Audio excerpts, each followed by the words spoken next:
చేతిలో చెక్కుకుంటివి నన్ను ప్రభువా, నీ నీడలో దాచుకుంటివి నన్ను దేవా, నీ రెక్కల చాటున దాగుకొని నిన్ను కీర్తించెదను.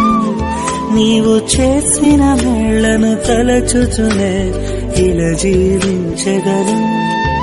నా కన్నీ నీవే దేవా, నా బ్రతుకు నీకే ప్రభువా. బంగారం అడగలేదు, వజ్రాలు అడగలేదు, హృదయాన్ని అడిగావయ్యా. ఆస్తుల్ని అడగలేదు, అంతస్తు అడగలేదు, హృదయాన్ని అడిగావయ్యా. కన్నీటిని తుడిచావయ్యా, సంతోషాన్ని ఇచ్చావయ్యా. కన్నీటిని తుడిచావయ్యా, సంతోషాన్ని ఇచ్చావయ్యా. సజీవుడవైనా యేసయ్యా, నిన్నాశ్రయించిన నీ వారికి సహాయుడవై తృప్తి పరచితివే. సముద్ర